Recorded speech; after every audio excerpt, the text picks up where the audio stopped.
Zoe Washington wasn't your average teenager. At just 17, she'd already filed her first patent, interned at 2 aerospace startups, and earned early admission into MIT. But on the surface, all people usually saw was her skin color and the fact that she was young and female in a field where old white men still held the reins. On that particular summer morning, Zoe boarded Flight 2386 from Dallas to New York with her sketchbook in hand, dressed in a hoodie and leggings, earbuds in place. It was supposed to be a quiet trip. She had a meeting lined up with engineers at NASA, a dream opportunity. But fate had a different flight plan in mind. As the plane filled, Zoe tucked herself into seat 1C and pulled out her latest schematica, new kind of lightweight stabilizer for small aircraft. Her father, Lawrence Washington, CEO of Washington Technologies and one of the wealthiest black tech moguls in America, had encouraged her to keep innovating. Change doesn't ask for permission, he'd always told her. Zoe took that to heart. But change, as she'd soon learn, also doesn't wait for the perfect moment. About 20 minutes into the flight, turbulence hit. It wasn't severe, but enough to cause the flight attendant, Vanessa, to pace the aisle. Briskly, Vanessa, a middle-aged white woman with years of flying under her belt, stopped at Zoe's row and immediately honed in. "Headphones off," she barked, without a smile. "It's a federal safety regulation." Zoe paused her music, nodded respectfully, and removed her earbuds. She had no problem complying. But Vanessa lingered. "What are you working on?" she asked, peering over Zoe's shoulder. "It's a stabilizer concept for aircraft." "I'm studying aerospace engineering," Zoe replied, her voice polite but confident. Vanessa scoffed. "That's cute. Shouldn't you be doodling fashion or something?" A few passengers turned their heads. Zoe stayed composed, even as her cheeks flushed. "Actually, my designs are being reviewed by NASA." That was when Vanessa's tone shifted. "Don't lie to me," she said sharply. "I don't know what game you're playing, but you people don't usually." And then it happened. In one swift motion, Vanessa reached over and slapped the sketchbook out of Zoe's hands, sending her pages flying into the aisle. For a second, time froze. You could hear the engines hum, the pages flutter, and the sharp inhale of the man sitting 2 rows back. The silence shattered into gasps and muttered disbelief. A passenger across the aisle, a woman named Gabriela Rodriguez, lifted her phone and hit record. She didn't know it then, but her instinct would change everything. Zoe sat frozen, her breath caught somewhere between disbelief and fury. Her sketchbook, her ideas, her work, her voice lays scattered across the aisle like meaningless paper. For a brief second, her hands trembled, not from fear, but from the sheer shock of being publicly humiliated for existing. "Pick that up," Vanessa snapped, her voice now lower, more threatening. "This isn't your personal lab." Zoe didn't move. She didn't have to, because Gabriela Rodriguez, still recording, rose from her seat and stepped forward. "No, she won't," Gabriela said clearly. "I saw what you did. So did everyone else." Others murmured in agreement. Someone pressed the flight attendant call button. A man near the front stood up and demanded to speak to the captain. Zoe bent down slowly, not because Vanessa told her to, but because she wasn't going to let her work be left trampled in an aisle. Her fingers brushed over the diagrams she'd worked on for months. One sketch had her father's note scribbled on the corner. "Brilliant. Keep pushing." She exhaled slowly, holding in the sting rising behind her eyes. But something inside had shifted. This wasn't just personal anymore. By the time the plane landed at JFK, Zoe's name was trending. Gabriela's video had already hit 1 million views. The headline on her phone read, "Black teen engineer harassed and assaulted by airline crew, video goes viral."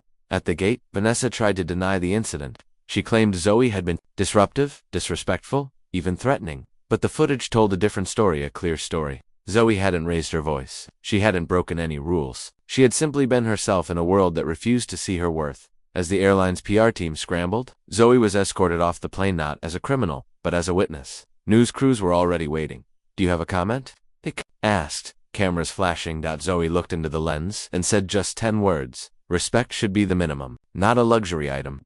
Those words would ignite a national firestorm by the next morning. Every major outlet had covered it. CNN, MSNBC, even late-night hosts cracked bitter jokes about Washington Airways, sky-high racism. Zoe sat beside her father in the family library, walls lined with books and glass awards. Lawrence Washington wasn't just her dad. He was one of the most influential tech CEOs in the country. But today, he wasn't strategizing or checking earnings reports. He was just a father watching his daughter hurt. "I can pull some strings," he said, calm but furious underneath. "They'll fire her. File a lawsuit. We'll make sure she never gets work again."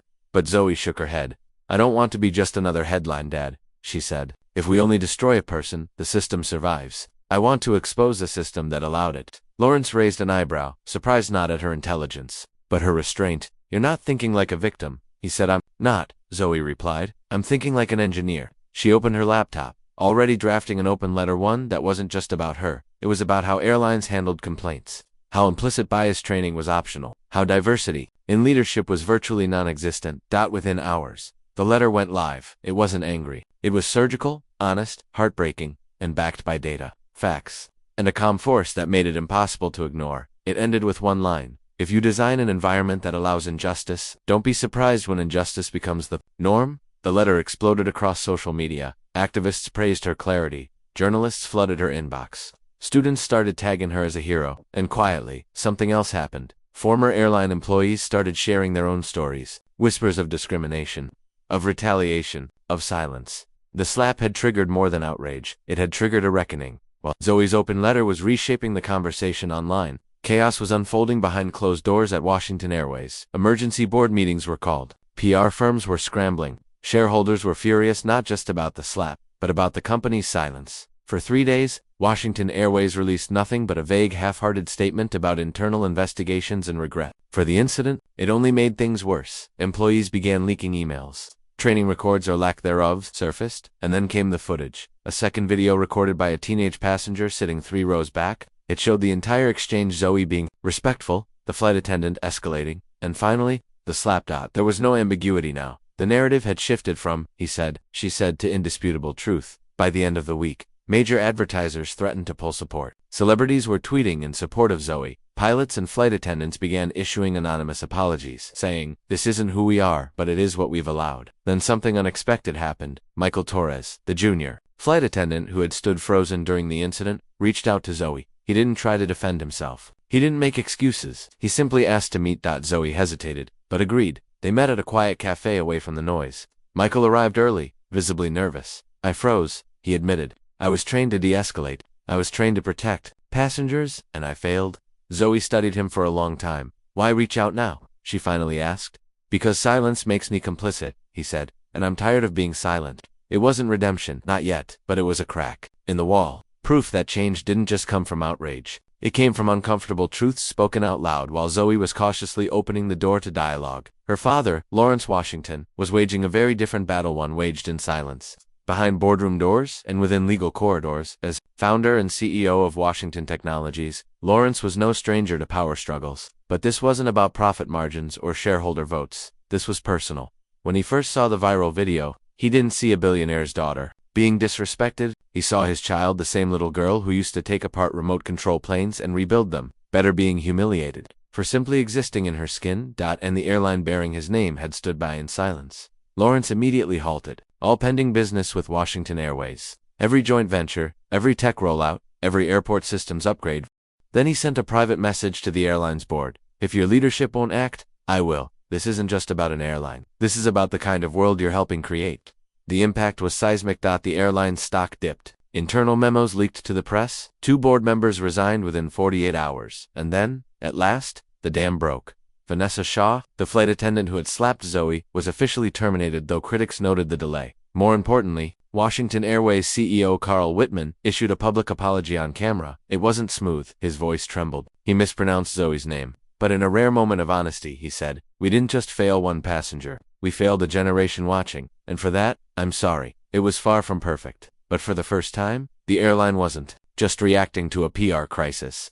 They were beginning to confront the culture that allowed it. And Zoe, she wasn't waiting around for their next move. She had her own plan forming, one that would turn a moment of trauma into something far greater. The world knew Zoe as the girl who got slapped on a plane, but quietly, she was becoming something more, an architect of reform. In the weeks that followed the apology, Zoe didn't bask in sympathy or let social media define her. She built. Late into the night, while others were posting hashtags and think pieces, Zoe was drawing schematics. New safety protocols, AI-assisted bias detection systems, training simulations for flight staff that responded to microaggressions, not just turbulence. She had a question that wouldn't leave her alone. If airplanes are engineered for safety, why aren't the people in them treated with the same precision? With help from her professors and quiet backing from her father's company, Zoe developed a pilot program called Equity Era Digital Onboarding Module for airline staff focused on implicit bias, bystander intervention, and inclusive crisis de-escalation. She pitched it to Washington Airways. The executives were polite, but hesitant. Too radical too soon. Too much liability. Zoe wasn't surprised. But that didn't stop her. She turned to the public. She made a 10-minute video measured, intelligent, no tears, no outrage, just facts. experience, and vision. Travel connects the world, she said, but for too many of us, it also reminds us how far we still have to go. We can do better. We must do better. And here's how. The video exploded. Within 72 hours, it had 12 million views. Pilots, passengers, and former flight attendants shared their own stories in the comments. And suddenly, the airline called a.k.a. Air was fast-tracked for testing on select Washington Airways routes. It wasn't a full victory yet, but the tide had turned. And Zoe Washington, she wasn't just a symbol anymore, she was a designer of change, and she had only just begun. The test routes launched without fanfare. No press releases, no press conferences. Just a quiet shift in the way things were done. But passengers noticed the flight attendants were different, not just diverse in appearance, but in tone, in eye contact, in presence. They didn't just serve, they saw. Flight crews began having daily debriefings that included bias reflection sessions. For some, it was awkward at first. For others, it felt like a long overdue breath of fresh air. In one recorded session, a senior steward admitted, "I never realized how often I looked past black women in first class. It wasn't intentional. But now, I see it." Zoe didn't ask to be the face of this change.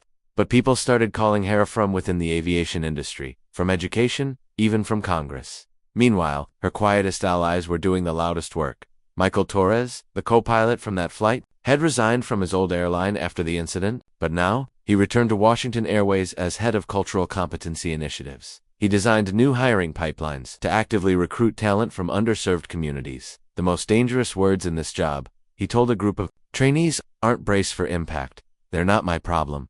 In Los Angeles, Tyler Brooks, the teenage boy who once laughed at Zoe's drawings, was now volunteering at a youth aviation program, teaching kids how to design and build model planes. He didn't say much about what happened last year, but when one girl asked, "Why are you so patient with us?" he replied, "Because someone was patient with me when I didn't deserve it." Everywhere, change was blooming, not loud, not always visible, but real. Zoe watched it unfold with quiet pride, but she wasn't finished. One afternoon, Zoe sat in a quiet cafe across from someone she never expected to see again, Vanessa, flight attendant who had slapped her. Vanessa looked nothing like the woman from a year ago. Gone was the defensive posture. Gone was the clipped tone. She was dressed simply. No airline uniform, just a woman carrying the weight of regret. "I didn't expect you to agree to meet me," Vanessa said quietly, eyes lowered. Zoe stirred her tea. "Transformation requires everyone," she replied, "even those who caused the harm." Vanessa nodded slowly. "I've been going to therapy, anti-bias training, doing community service. I work with foster youth now. A lot of them are black girls. I see now what I didn't see before." There was no dramatic hug, no music swelling, just two women, facing each other in honesty. Witnesses in the cafe noticed they spoke earnestly, heads nodding occasionally, and when they parted, they shook hands. A real one, not staged for the cameras. Zoe didn't do it for forgiveness. She did it because systems don't change unless individuals do first. Across the country in Los Angeles, Tyler Brooks completed his final day of community service. He helped a young Latina girl attach a wing to her model airplane. "You'll fly this one day," he smiled. She grinned wide. "So will you." He didn't correct her. In Miami, Gabriela Rodriguez stood beaming at a scholarship ceremony as her daughter, Isabella, received the first Washington Aviation Scholarship for young women of color, a full ride, tuition through graduate school. No barriers this time. Zoe approached her gently. "Your video didn't just protect me," she said. "It opened the sky for others." Gabriella teared up. "No one believed me. Until you made them look." Connor Anderson, the white investor who spoke up on that flight, had transformed his private equity firm. Now, 40% of hires came from underrepresented backgrounds. Bias training was embedded in promotion policies. Allyship, he often told his team, means doing something when no one's watching, especially when it costs you. And at Washington Airways headquarters, Lawrence Washington reviewed the latest quarterly report. Profits up, satisfaction scores up, staff retention through the roof. The best revenge, he told his team, is success. And the best kind of success opens doors for others. Zoe's story had begun as a slap, but it was becoming a case study in schools, in boardrooms, in Congress. She hadn't just survived, she had rewritten the rules.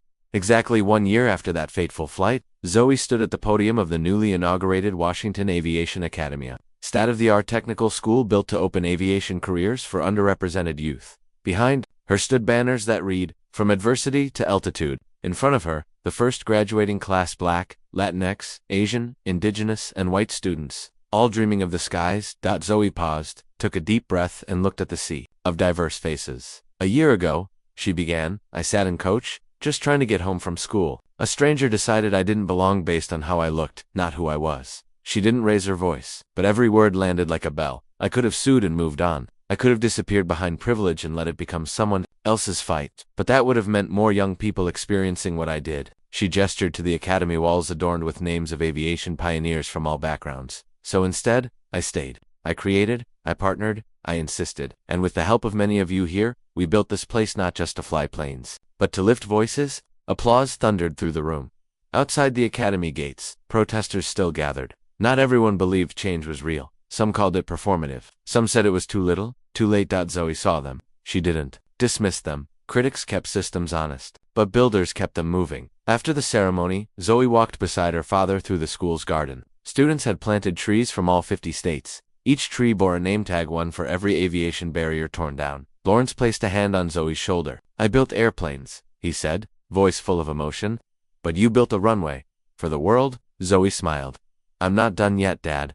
There are still turbulence warnings ahead. That night, she boarded another flight. Washington Airwaves, economy class or seat, 23B. The crew multi-ethnic. The safety instructions included sign language and braille cards. Zoe's innovations like adjustable oxygen masks and inclusive seat harnesses were now industry standard. No one knew the young black woman in 23B was the reason for these changes. And that was the point. When justice is real, it doesn't need credit, it just needs consistency. As the plane ascended into the night sky, Zoe sat quietly by the window, her tablet open. Schematics glowed softly on the screen. Her next idea wasn't about aircraft parts or cabin layouts. It was about aviation access in developing countries. Next to her, a young girl about 8 years old stared curiously. Are you an inventor? She asked. Zoe smiled. Sort of. The girl leaned in. I want to be a pilot someday, but my mom says it's too expensive. Zoe gently handed the girl her stylus. Start here, she said. Draw your plane. The girl's eyes lit up. In that moment, Zoe didn't feel like a tech prodigy or a reformer. She felt like a mirror reflecting back the possibility that anyone could belong in the sky. Back in Washington, D.C., the ripple effects of Zoe's work continued. The FAA released new diversity guidelines. The Department of Transportation launched a civil rights and aviation task force. Universities began offering scholarships funded by the Washington Family Foundation, but none of it happened. Overnight, behind each policy was a late night, a bitter meeting, a setback she didn't post about online. Meanwhile, Vanessa Carter, the flight attendant who had sparked the crisis, had faded from public view. No public apology, no interviews. Until one day, unexpectedly, Zoe received a letter. I'm not asking for forgiveness. I don't expect it, but I wanted you to know. I've been listening. I'm learning. Your grace forced me to see what my arrogance wouldn't. I've started working with an outreach program to help train future flight attendants. With empathy first. Your name comes up a lot. They admire you. So do I. Zoe read the letter twice. Then she placed it in a drawer, not as a symbol of closure, but as a reminder that impact isn't always visible, but it is real. On her return flight, the captain's voice broke through the intercom. Welcome aboard Washington Airwaves, where everyone soars with dignity. Passengers around her smiled. They felt it too, as the clouds parted and sunlight flooded her window. Zoe whispered to herself, the sky isn't the limit anymore. It's the beginning. 1 year to the day, after the flight incident, Zoe stood before a sea of eager, diverse faces. She wasn't boarding a plane this time. She was giving the commencement address at the newly opened Washington Aviation Academy. The school was her dream brought to life. A technical institute designed to open doors for young people from underrepresented communities to enter aviation, engineering, and aerospace. The gymnasium buzzed with emotion. Families packed the bleachers, teachers stood proudly to the side, and the first graduating class sat in neatly pressed uniforms. Eyes wide with hope. Zoe stepped to the podium, took a breath, and began. A year ago, I learned that even the skies can carry prejudice, but I also learned something else. Change isn't born in boardrooms. It's born in rooms like this, filled with people like you. The crowd was silent, hanging on to every word. You've studied systems and blueprints and safety codes, but more importantly, you've learned how to lead with dignity, how to speak up, and how to listen. That's what will truly reshape this industry, not just the technology, but the people flying it. Her eyes scanned the room, and her voice softened. Pain gave birth to this place.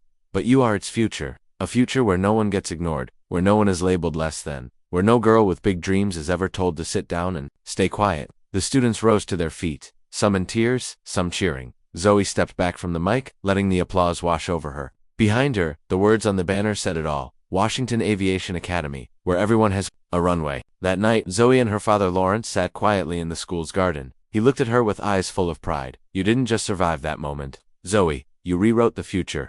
Zoe leaned her head on his shoulder, and I'm not done. The media attention had long since faded, but the ripple effects were still expanding quietly, powerfully, persistently. Zoe never sought fame, she sought change. And change, she knew, wasn't always loud. Sometimes, it came in the form of small, steady actions, school by school, policy by policy, heart by heart. In a quiet cafe not far from Washington Technologies, Zoe sat across from a familiar face, Vanessa, the former flight attendant who had set everything in motion with a moment of bias and violence.